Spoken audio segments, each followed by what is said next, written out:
now. There's your fail.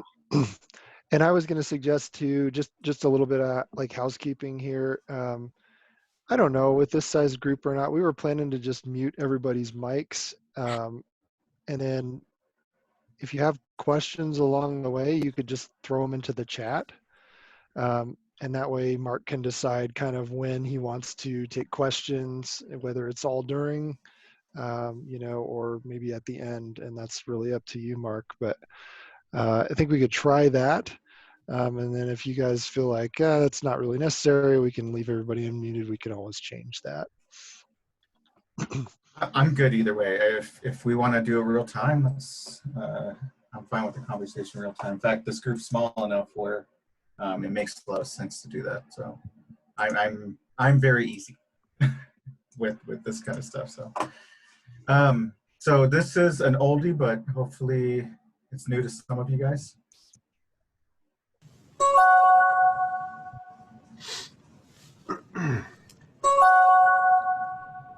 Thanks for being here on time. Paul? Can you hear me? I can't hear you. I can hear you. Can you hear me? Hey guys. Oh, hey Tyler. Sorry I'm late. Having a hard time. Paul's having a sound issue. I can't hear you. Try adjusting your output settings. Can you hear me? It's the gear icon. Tyler, are you on hotel?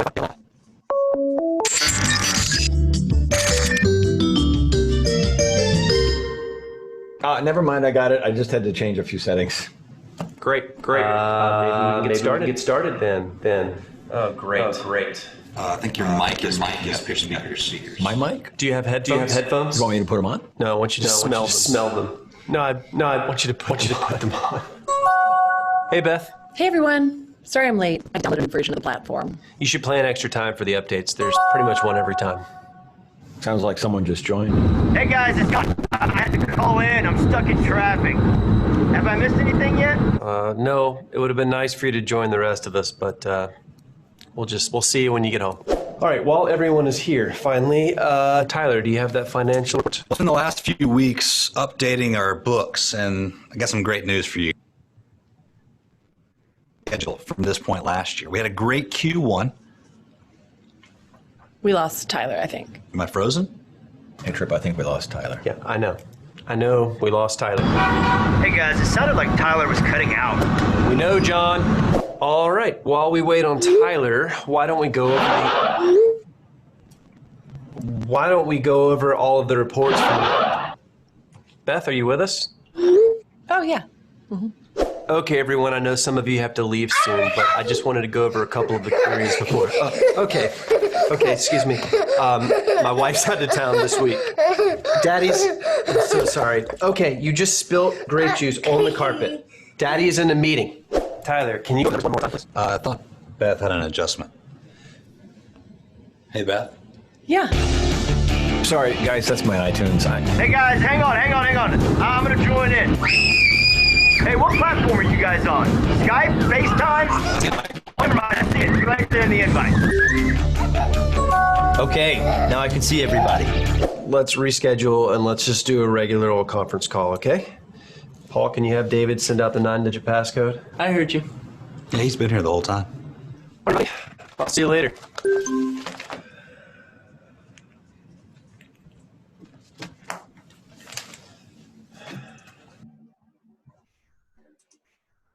So when I did that for compassion, I did pause before the actual standing up part. Can everyone hear me? Okay. Video came through okay? Yeah, I would still hear you fine. Okay, I'm gonna change my optimization so it's not blurry anymore. So that's some of the things that I'm gonna talk about is using some of these tools and talking about Agile in a virtual world. We all kind of are there. And when Alice asked me to do this, I thought this would be a good opportunity at least to, hey, share our experiences and maybe talk about your experiences too and get some knowledge there. So first, a little bit about me. I'm gonna do the traditional about me slide. So my current role is I'm a child advocate and a senior Agile coach at Compassion International. If you don't know compassion, I want to give you my 30-second pitch around it, which is we release kids from poverty in Jesus' name. We work all around the world in different countries, implementing through the local church to help kids get education, food, healthcare, all sorts of stuff. So we were big advocates of washing your hands long before this whole COVID-19 stuff happened. So if you are interested in learning more about compassion, I do encourage you to go to compassion.com and read about us. And if you are a sponsor, thank you for sponsoring. If you're not, go and sponsor a kid. There's a bunch out there. They need sponsorship. My more boring role is that senior agile coach. So I up until recently, my official title was senior release train engineer. We all became agile coaches as our new directors, really bringing us into a more of a coaching center of excellence rather than a traditional SAFe shop, which is the framework we use. I've been doing agile stuff for 17 years now. I've been a PO, a Scrum Master on team. I called myself a Scrum Czar for a while before there's a scaled methodology that titled it an RTE. And I'm now an agile coach as well. I've brought up dozens of teams. I brought up a couple of trains. I've worked in weird pseudo-scale agile environments before, so I've seen probably too much. I'm an SPC5, a CSM, a SAFe RTE, pragmatic product management, all that fun stuff that you guys were talking about picking up. I've gotten the benefit of going through those classes and taking those tests too. I have 3 kids, so this is Katie, Ethan, and Jonathan. These are older pictures, but 12, 15, 18. And this is my lovely wife who really settled below what she can get, so I'm happy about that. So I do want to give a special thanks to our practice as I was making this. It's an interesting time because as I'm doing this, getting prepared for, hey, how do I talk about Agile in a virtual world? We're trying to figure out how to run Agile in a virtual world. So a lot of what I'm going to be referencing and looking at were things that were made by our team. So Blue Eye, Rich, Chad, Steve M, Steve C, Jim, Walter, Chris, and Marcus.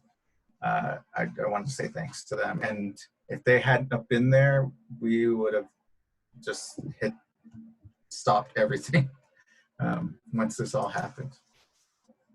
So what are we going to talk about today? I have 3 things. Hopefully I'll satisfy what you're looking for. So some things to think about when moving to virtual worlds.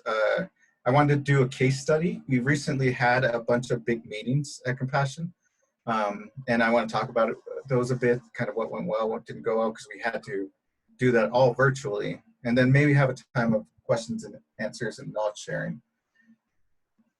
As we dive into this, guys, just so that you know, my role, I really run, so release train engineer, that's a SAFe model, which means I have a bunch of teams under, and I work at the program level. So my meetings are generally 25 to 200 people. So I get to do bigger presentations. So what I'm trying to say is a lot of the stuff that I'm going to talk about, it might have to be scaled down a bit as we're talking about individual teams. I know the setting for individual teams and Scrum Masters and all of that, but where I focused as I built this was kind of what I learned from that program level. So I have a few slides of just things to think about as you're looking to move virtual or you're looking to run a virtual meeting. Some of the big things for us was our technical tool selection, things around collaboration, polling, quizzes, parking lots. We use Microsoft Teams quite a bit, which is pretty robust. When I think either Jason or Brandon said that they use Teams as well. It's a pretty great tool for that centralized collaboration. Their video conferencing's terrible, but that's why we have Zoom. But the collaboration itself is great. One of the big things we learned, which we did do, and we are so glad we did this, which was before our big sessions, we probably practiced at least 3 different times, kind of using the technology, using the tools, executing the session. And what it did was highlight, oh, wow, that's a gap. We're missing something there, and it doesn't translate well into virtual. So using the tools and conducting practice sessions is huge during this. I wanted to add other technology requirements, just kind of a checklist for you guys as you're thinking through, hey, my next item is going to be video, probably for a while. Conferencing, two-way audio, presentation tools, streaming for files, sharing screen, breakout rooms. So all this stuff. And then I made a note at the bottom, which is have a plan B, C, D, E, and F, because things do go wrong. You all have said, hey, Mark, why are you in this twice? It's because something went wrong before with me. So that's my plan B. But have those different plans in place so that you can fall back onto them. So one of the things I wanted to highlight that we learned along the way was you really need to adapt your schedule, session, and activities for virtual. For some reason, sitting in a chair in front of your computer is way more draining than sitting in an auditorium or a classroom style setting. So use a smaller amount of times. Let's say if you had an 8-hour training or a 4-hour planning session, I wouldn't do more than 4 to 5 hours a day worth of this kind of stuff, just because it's so draining to the audience, to the participants. Build in breaks, stretching, stepping away, to literally say, okay guys, we're gonna take 5 minutes, get up, get away from your computer, go outside, jog on the treadmill, do something. But that's important to keep that blood flowing, because I'm sure you guys have felt it, sitting in front of a computer 8-9 hours a day is not an energizing activity. And then what my last point is, do more than you would do in person as far as those mental breaks, those moments of breaks. I know it extends things, but at the same time, you get more value out of them when you get to do that. So another thing to think about is having other facilitators and support roles, a backup plan. Obviously, see that I like backup plans. So I have a backup person kind of in there to help you run meetings. So technical support, chat monitors, note takers, and even if you can have an IT person and a co-facilitator, that's helpful. I know, again, team setting, I'm talking about 25 or more attendees, but at a team setting, even having a backup person is one of the team members. Hey, if I go out and I pause, can you jump in and keep going? Just make sure those agreements are in place before you start. My slides went out of order. So this was with the tool. Again, practice your stuff, practice using it, collect support documentation and provide that out. So back to the instructor roles. There are 2 main roles. There's that first facilitator, which would be the main instructor. They're the one keeping things going, facilitating the group discussions, making sure everything's moving smoothly. That facilitator 2 is the one behind the scenes. He's he or she's the hero that makes sure that that the chats are getting answered, that breakout rooms are in order, and parking lot items. And then the technology support, of course, is helpful in that.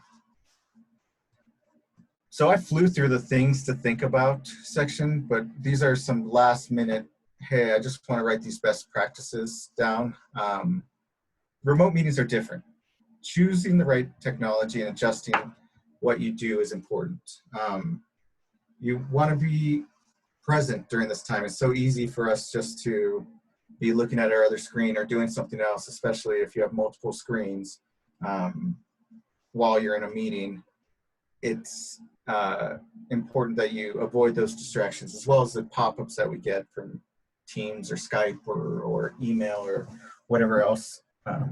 You want to turn those off before you're presenting.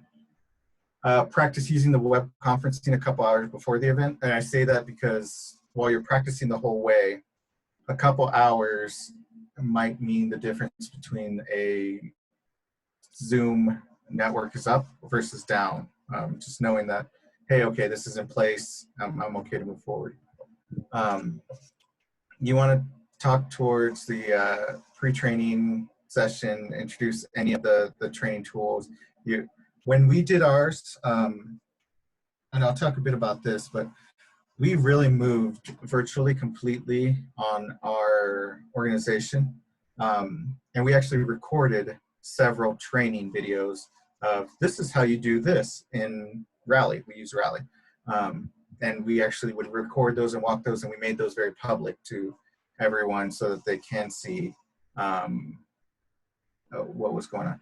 I'm just continuing. Sorry, I'm distracted. I just noticed like half my organization just showed up. So, hey, Compassion, welcome. Good to see you all. So after that, pre-assign groups for breakout activities. That's helpful to pre-assign, know who's in your room. Zoom has a great breakout room functionality. And if you go into the meeting, I don't know how it is with other platforms, whether WebEx or even Teams, but you can set your breakout rooms with particular names and have it set up before the meetings. And if you have classroom settings, for instance, or doing an activity where you need breakout rooms, sometimes it's helpful so that you can at least have, if nothing else, a facilitator in each room to help the activities continue to move forward. Personalize the experience. Remember names. Call on people by names like, hi, Shane, good to see you. Hey, Steve. So have that engagement back and forth with your audience so that it is a personalized style and it's not just a talking head on a TV screen or a computer screen. Ask for feedback, get continuous feedback. I mean, we're Agilists. We know how important that is. We want to keep getting feedback even during the event so that you can adjust and continue to make it better.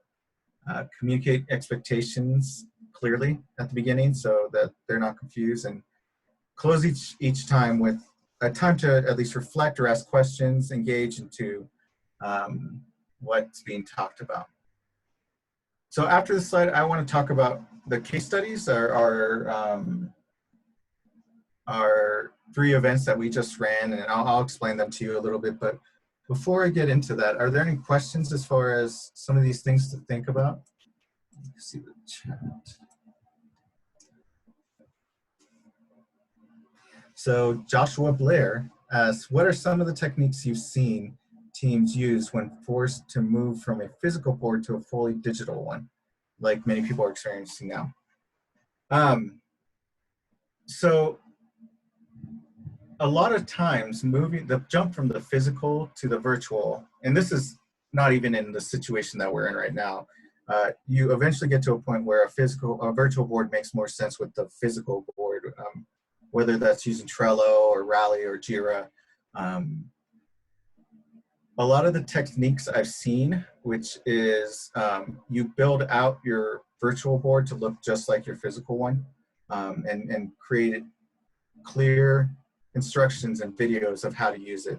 I mentioned before we did some on-the-fly video training because we didn't get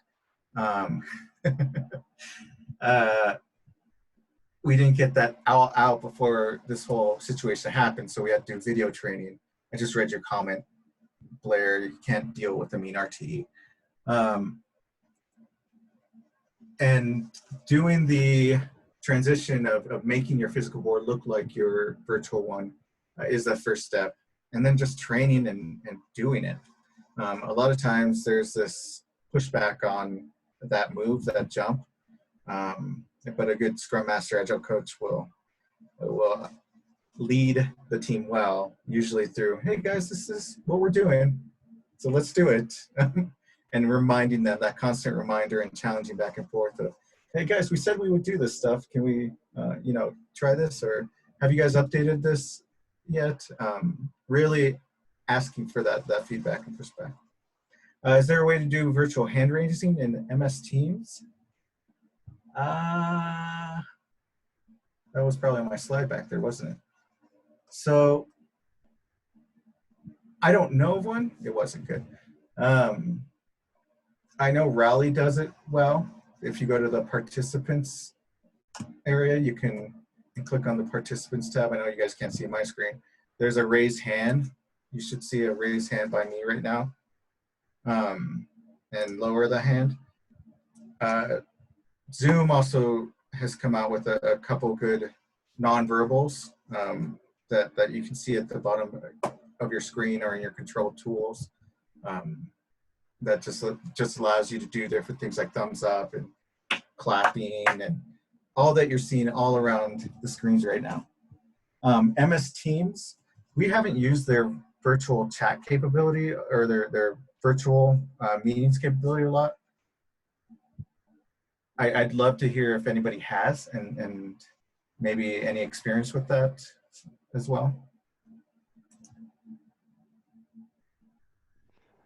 I mean, we use it every day at my organization. I was asking because I have not found a way to do a virtual hand raise in Teams. I think that'd be a great feature for them to add. And I was just wondering if maybe I had missed something and you knew something that I didn't, perhaps.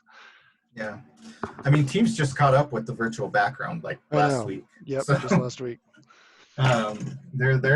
Zoom, I would have to say, is probably one of the leaders in this field right now, and they've been building up to it. So hopefully MS Teams will catch up pretty quick. Any other questions? No. Okay, so this next section, I just want to kind of talk through case studies of our experience with doing some of our big events virtually. So I don't know how many SAFe people are out there, Scaled Agile Framework, but there's 3 big events at the program level. Well, there's 2, but we added a 3rd.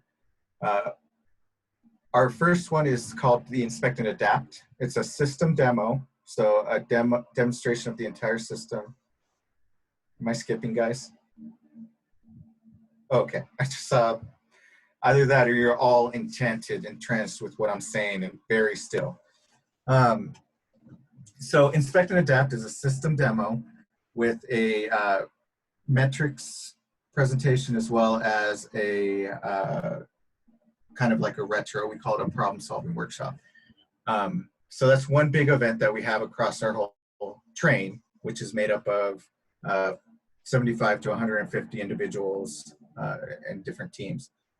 The next one we do is we call it our Passion Project Week.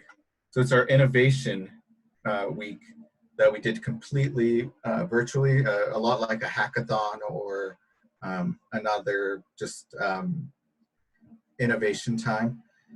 So we did that completely virtually, which was pretty awesome. And then finally is our PI planning.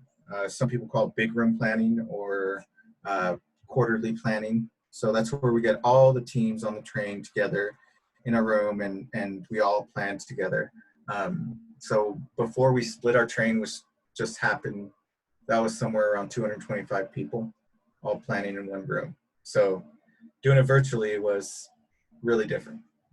So we're going to walk through those events, kind of talk about how we did them, and then talk about kind of the outcomes and lessons learned.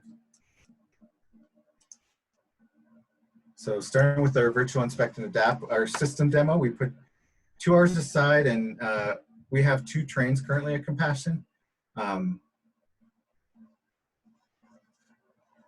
And with those 2 trains, we had different Zoom areas and kind of an order of how we were presenting. So the one thing I wanted to pull out of this slide was the agenda is super important in virtual settings, especially people popping in and out. They can't just walk by a room or know what's going on. Really hitting these times. One thing that we found really useful was using countdown timers on Zoom so that people knew, okay, I have 5 minutes to run up and grab a Coke from the fridge or whatever.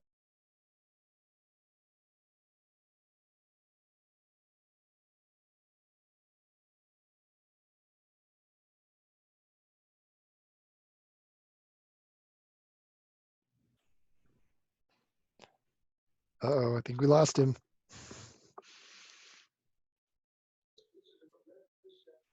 Yeah, that happens to him once in a while. He'll drop and then he'll come back and all will be well. The cable a little too hard. Exactly.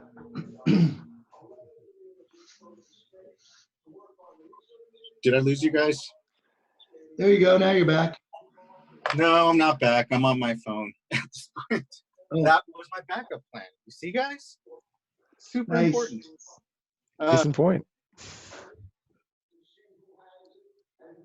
I blame Marcus. He showed up and then all of a sudden things started going haywire. All right, I'm leaving. Bye. No. Hey, Mark, there were a few of us. There were actually all of us were on, from Compassion. Were on that remote Zoom and art that we conducted, and it actually worked out pretty well.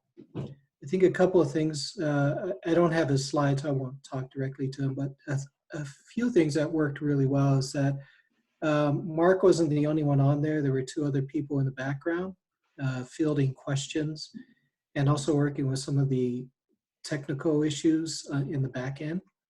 I know there are at least two other people on the line. And I think that helped the success of it, in that Mark was conducting it. We had multiple breakout rooms, but there were several people in the background who were assisting as Mark was conducting it. There you go, Mark. I stalled in long enough for you.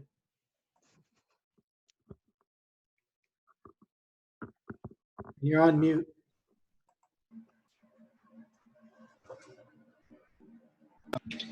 See how well that worked? Team all ready to jump in. So let's go back to the presentation. Hey, Mark, you might want to mute one of them. Yep, there you go. Okay. Hear me okay again? Okay. So thanks, Marcus, for that timely jump in, which is what you look for from the people backing you up, which is, hey, sometimes things go wrong and you have to do the backup plan. So as I was saying with this slide, this is really about creating your dashboards, creating your virtual metrics, keeping things on paper, even Excel sheets at this point make things really hard to see, but when people can pull data, it's super helpful to do that. You guys can hear me, right? Sorry, I switched back. Okay, thank you. So the next thing we did was our problem solving workshop.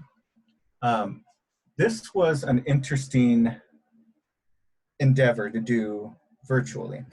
So if you've ever been involved with the problem solving workshop, it is everybody in a room, they agree to a problem, they work through different steps to solve that problem, and they come back out with things that you can put into your backlog to make the train itself work better. So what we did was we set 2 hours aside, took 30 minutes in a main breakout room to talk through, okay, this is our problem, this is how, this is the voting. You can see here my voting board. I used Fun Retro for that one. And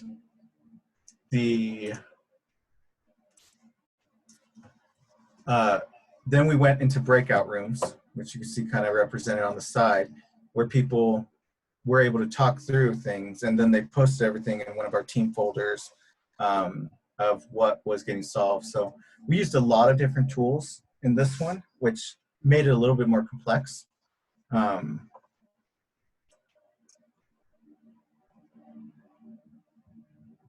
But it worked out decently. We did have some things that we pulled out.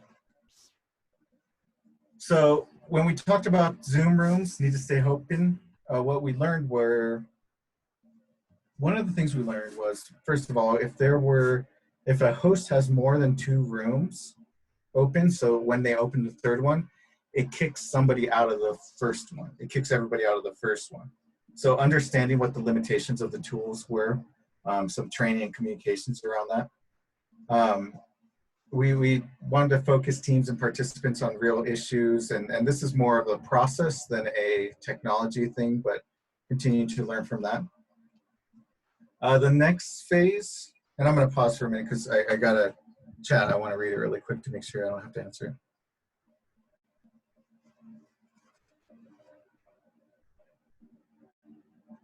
Oh, that's a good question.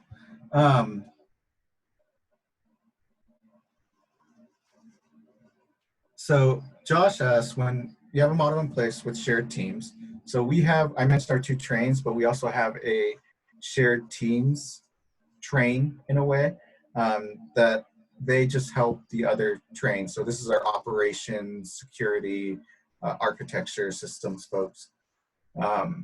And so when they're saying, what Josh is asking, are you expecting them to roam around the teams and join in? Have you seen an effective way to do that? That's high speed, low drag. So physically, when we're all in a room together, we have our shared teams wandering around, looking at boards, asking questions, engaging, talking to product owners about what's going on and how they can help. In a virtual setting, you can't do that as easily.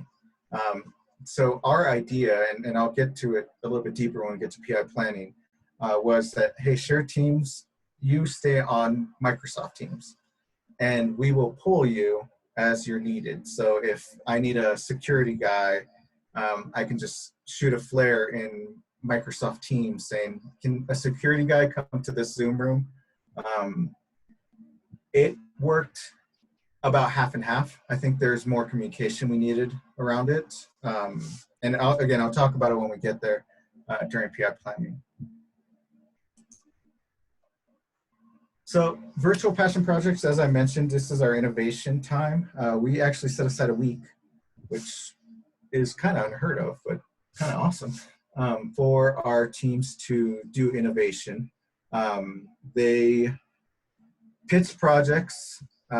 We promote the time. They pitch projects to each other. They form teams. Then at the end of the week, they demo what they've created. So this is kind of what we did. We posted it on our Agile site. We sent instructions out.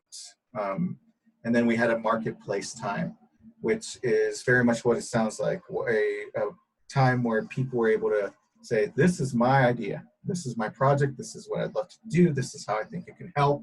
And really get people to align. We did that through Zoom. After sending an email and people signed up for it, they had time to present their project through a Zoom link. That one was a rougher Zoom meeting. I think it's because we were just learning how to do a meeting that big through Zoom. Things broke, or there were delays in different presentations.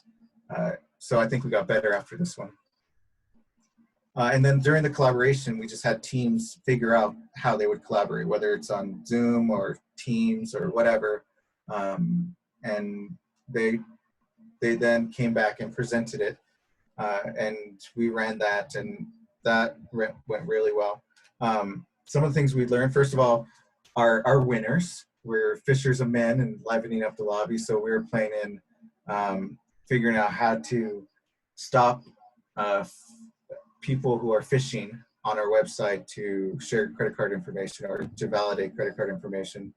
And then we were playing in augmented reality in our lobby to see if we can increase how our tours worked. It was really cool stuff, guys. Sorry, I just want to brag on our teams really quick.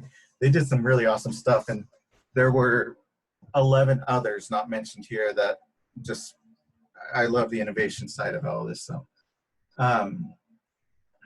So one of the things that went well that I wanted to highlight were it gave passion to our developers that we didn't cancel it because of COVID-19. Instead, we figured out how to make it happen still, where they can do this time.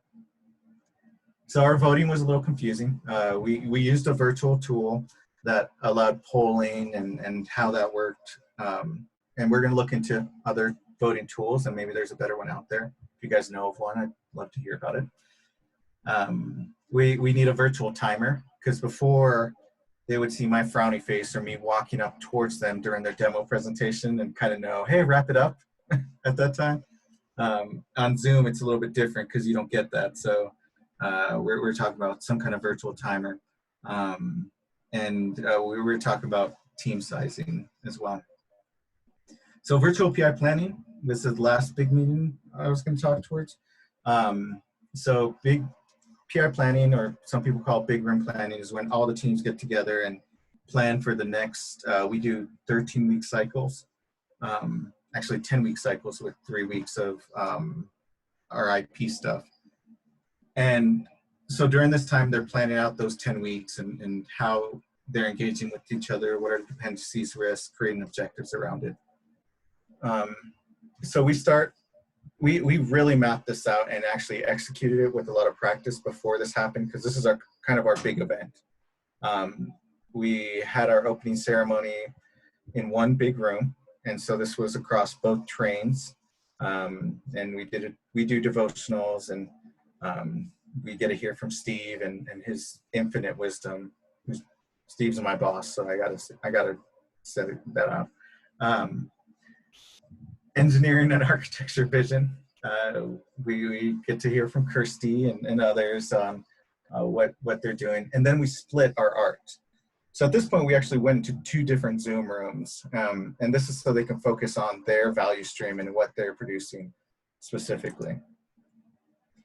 This is how we dealt with the shared team. So this kind of goes back to Josh's question, which was, again, good and bad. I'll talk about what we saw in a little bit, but what we said was we want the principals and tech leads to be available via Teams, meaning you can get tapped at any point and talk to. Shared teams, we want you actively reviewing Rally and understanding the plan as it's getting developed. And dev managers, this was an old version of my slide, so sorry for the monitor X. So we said dev managers and product owners are going to be actively monitoring the teams and pulling in shared team members as they see a need pop up, and that's using Teams. So this is kind of how we flowed through the next couple of items. So we did a shared vision across the different trains.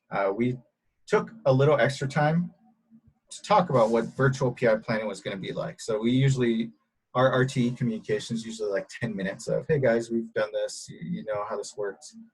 But just as a reminder, this is, we had to be very explicit in what we wanted. We want full use of Rally for virtual. Rally is our tracking tool. We want you to use Zoom to collaborate and post those out. We actually created rooms for them to be in.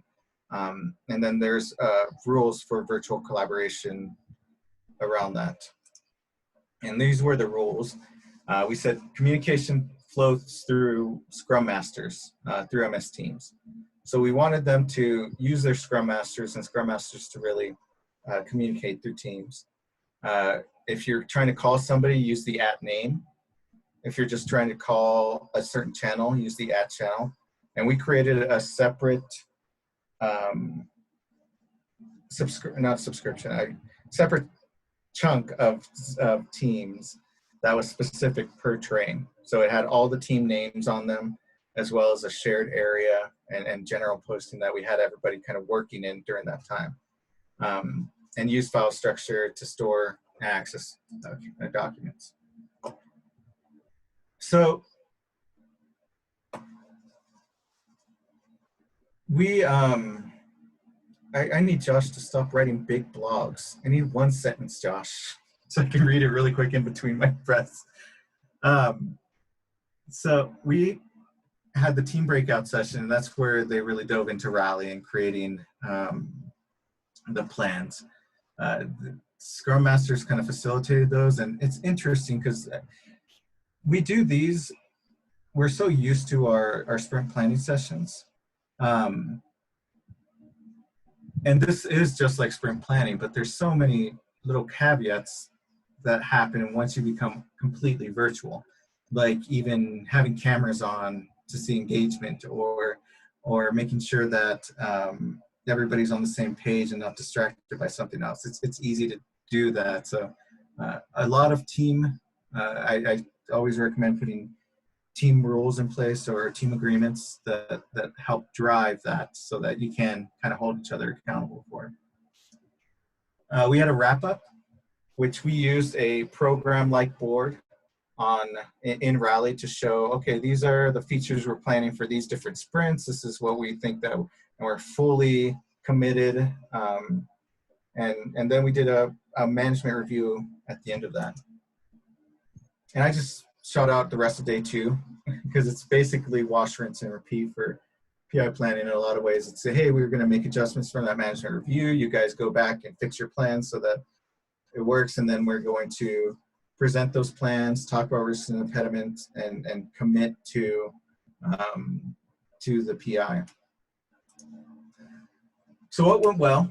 We achieved our goals. We got risks identified and dependencies identified within Rally, our tool, which is actually a first for us. We usually use outside of that board, outside boards. So that was kind of a yay team moment. We created a plan for all the sprints and committed to the program art objectives. We did it within the allotted time, which was awesome. We scheduled 2 days and for PI planning, and to get it done with a new process in the amount of time was great. The trains actually were very favorable of a lot of the pre-work our Agile practice did. Because of that pre-work, it was less chaotic, as well as our PM and POs. Got a shout out to Alice on that. And then being remote forced Rally for visibility. It was actually a lot of the stuff that went into Rally sometimes gets avoided going into our tool. So it was a good way to make sure that, hey, no, you need to use Rally. You need to be in this tool. What did we learn? We learned that there's some coaching opportunities for the Scrum Masters and Dev Managers to talk about how our streams are divided in skill sets. So this is more for virtual. Zoom helped and hurt. There was a struggle to maintain the break control, keep distractions down. So that's where I go back to my recommendation above the slide that outlined. Make sure you're taking a good amount of breaks. Make sure you don't let that slip up, because all of a sudden you realize it's 5 p.m. and you haven't gotten up once during the day. So a good facilitator will keep doing those breaks. So we had an exhausting one. We had 2 days of pre-planning and 2 days of PI planning. And it's mainly because we planned on doing some training, on-site training, the 2 days before PI planning. So we had to flip to pre-planning. But we realized that as teams mature and things grow, pre-planning will shrink, but PI planning is a 2-day event. And the other one's just more of a process one. So that's the end of my slideshow. We have 15 minutes left. I want to answer Josh's question really quick. I'm assuming does one run the risk of the shared folks missing out because some teams may input into Rally instead of throughout planning? So kind of to distill Josh's question into something maybe more relevant for this group, which is missing out, shared teams missing out because they're putting something in one big shot rather than progressively. I would say yes, that a better practice would be to do progressive pre-planning till you get to a point where you can get the teams to commit. And within the progressive pre-planning, that your shared team should be included. And what should be controlling that is a Kanban type board, something that controls the flow of things and getting input into your system. So nothing's really a surprise. Was it 2 days of planning full days, 8 hours or something less than that? The safe answer is it is 2 full days of planning. We did it my train was done by about 1 o'clock. The other train was done about 2:30 on the second day. And we generally start 8:30 or 9 till about 4:30. Is Steve giving me a look? I don't know yet. So the safe answer though is it is a 2 full days of planning, and it needs to be. It should be that complicated. Usually if you're going less than that time for planning 10 to 13 weeks worth of work, you're probably missing some risks and dependencies. We've learned that the hard way as well. Yeah, the question was more around, because we're moving to a virtual world, and with the distractions and stuff, I've seen organizations move to more of a 3-day or even 4-day and break it up and do, 4 to 6 hours a day versus a full, 8-9 hour in-person day. So that was my pointer in that question and what you guys did. And part of your pre-planning may have also helped with your execution side. Yeah, it did. I mean, that's why we did do a full 4 days. That was one of the lessons that I kind of learned, and as we've been studying more virtual stuff, I'm going back to the slide that I want to show around this. That, hey, 8 hours in person is way different than 8 hours sitting in front of your computer. So that's where this kind of comes into play, the slide where it's adapt your schedule to that. Do 4 to 5 hours a day. Honestly, that's probably what you need to do for these virtual sessions. And again, the argument is, well, that extends it to 3 days rather than 2.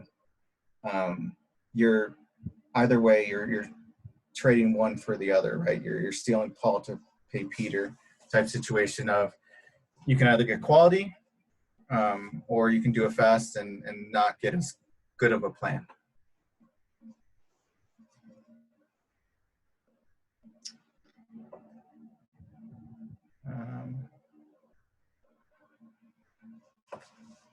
That's a good point, Josh, and that's more for compassion to do, and we can definitely do that.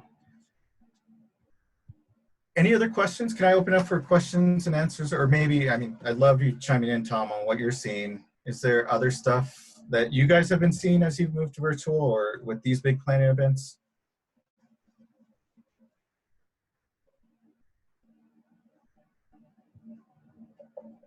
Yeah, I like this slide here. You talk about build and break stretching. Yeah, definitely. You call it the 2-minute yoga stretches and stuff like that. Incorporating games and fun questions to break up the monotony of the day and making sure that everybody stays focused. And also, I think you do more breaks in a virtual world because of that. You want people to stay on point, and it's hard sometimes sitting at a computer for an hour and a half or 2 hours.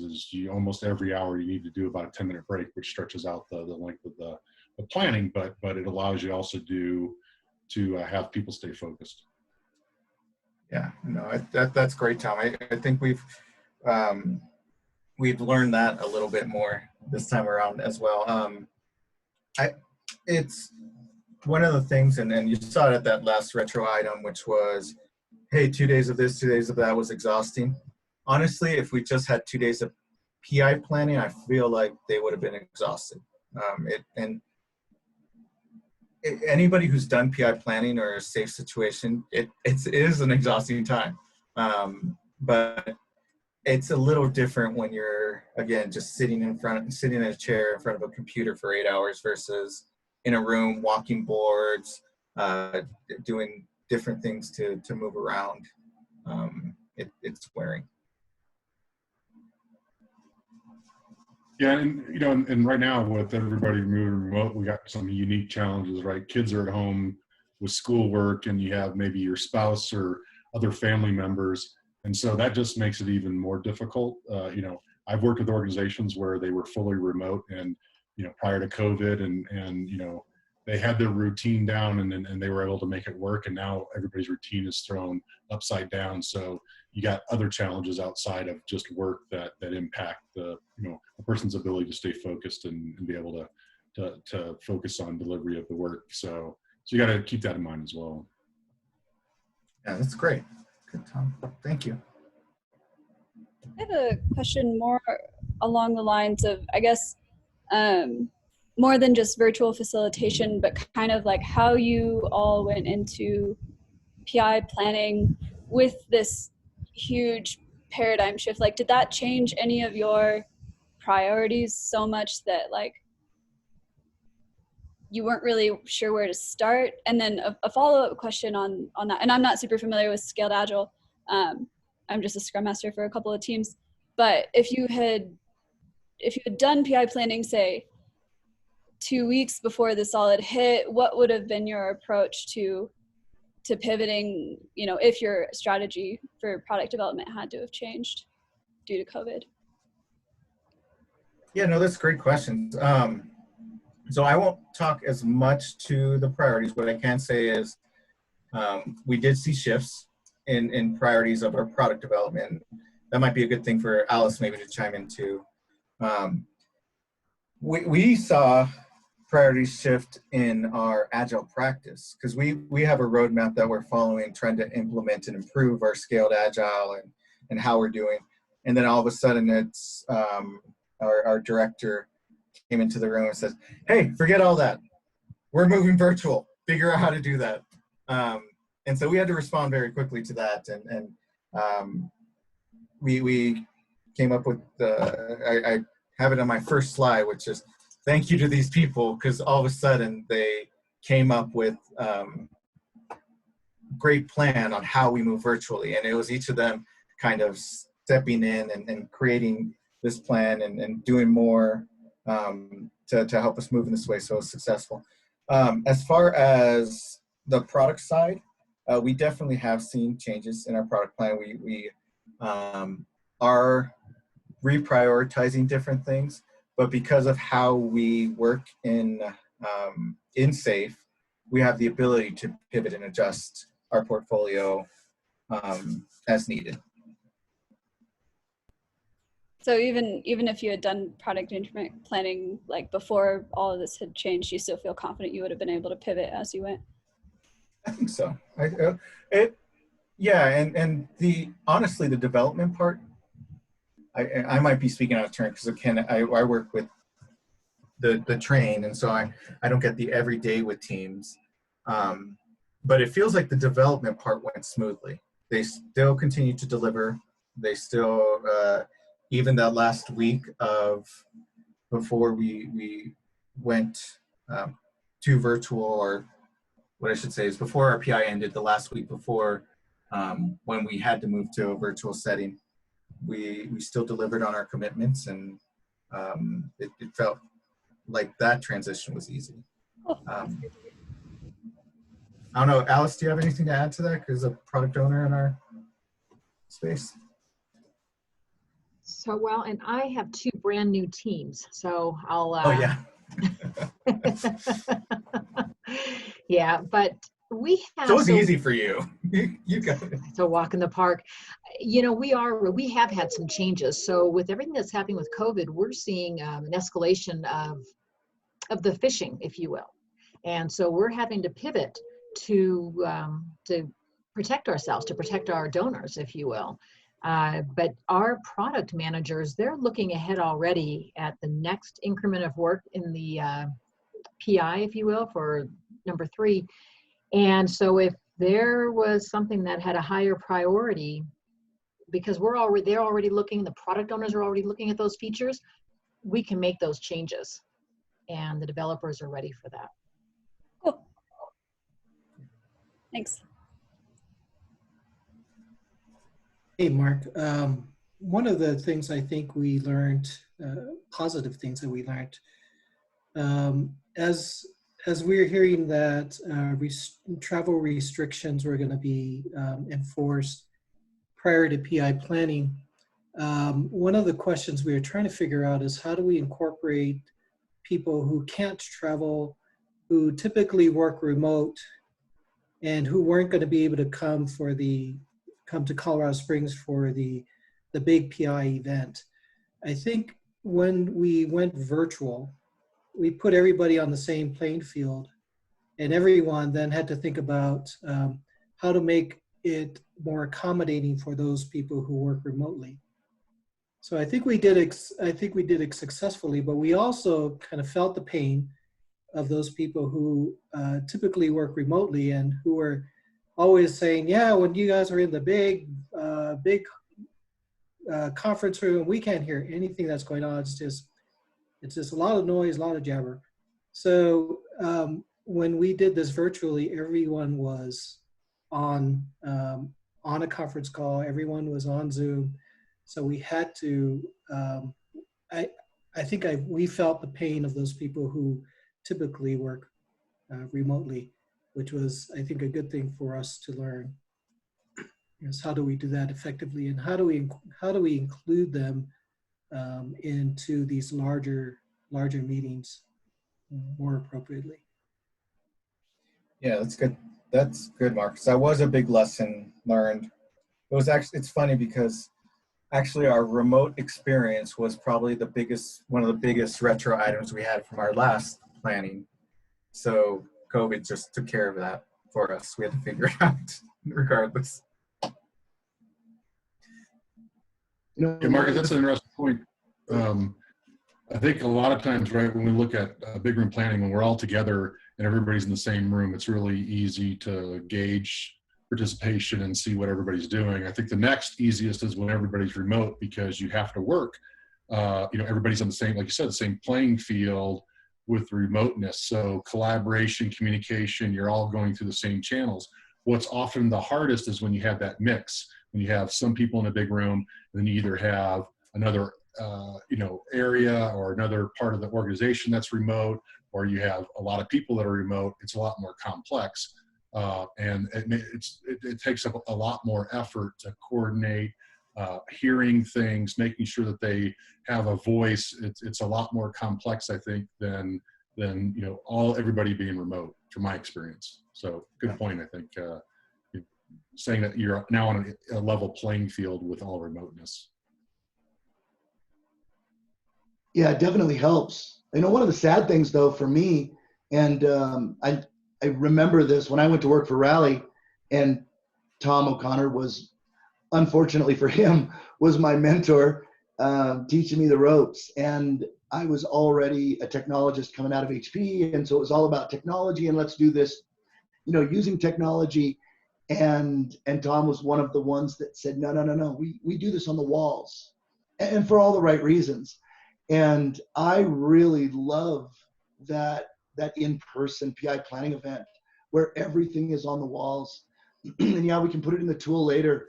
I think one of the things that unfortunately for me personally, that I think is going to happen now that we've been forced to go all virtual, is that the organization is going to see that we can do this all in Rally, and we don't have to do it on the walls anymore.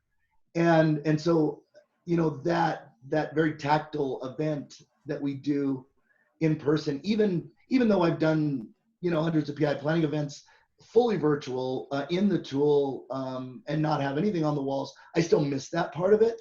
And so I guess overall, especially for those folks that aren't already scaling, picking a good tool would have been a good idea a month ago or a year ago, because I can't even imagine what it's like that if you're a small team or a few teams or an organization that is doing everything physically on the walls, and then all of a sudden you have to be fully virtual. It's probably kind of a scramble to figure out how are we going to manage our work. And so picking a great tool like Rally or version 1 or AgileCraft or Jira Line, whatever it is not a bad idea given where we are now.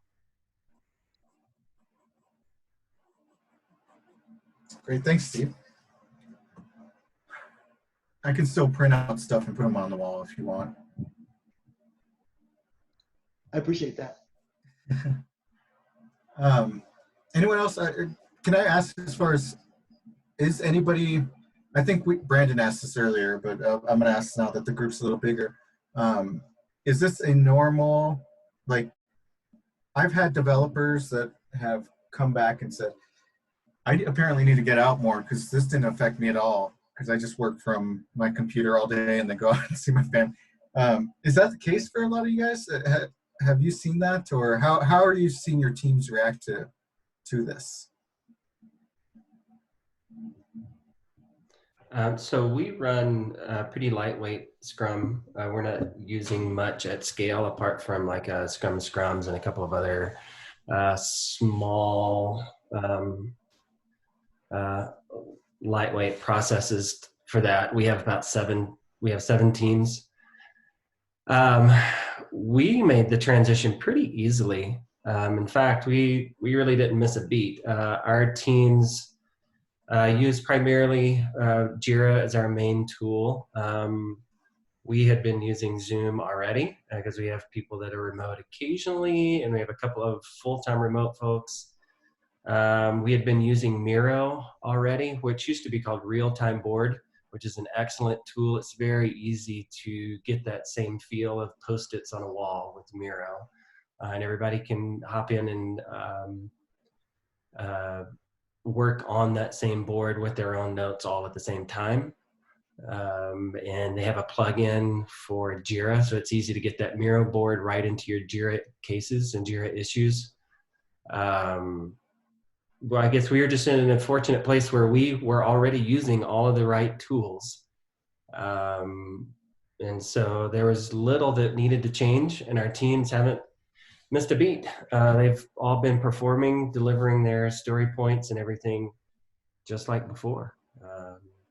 So for us, yeah, I mean, some of us are missing the social interaction and some of us are not.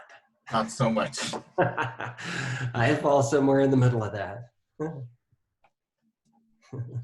All the introverts didn't mind the all virtual. Right.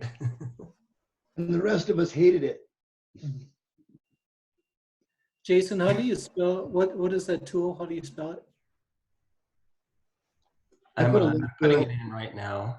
I put the URL in chat. Got it. Yeah. No, actually, we use something different. We use Miro.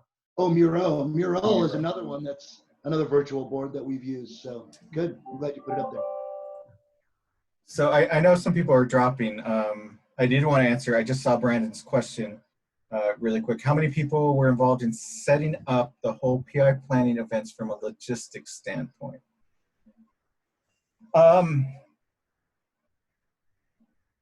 Generally, it's an RTE working with maybe a handful of people to set it up logistically. We're fortunate enough that we have a whole facilities group that helps us with all that. I just kind of ask for stuff and it shows up. For the virtual one, I mean, I would say it was our practice that really drove setting this up from a logistics standpoint. Everyone whose name's on that slide right there had a part to play in setting up the virtual PI planning event.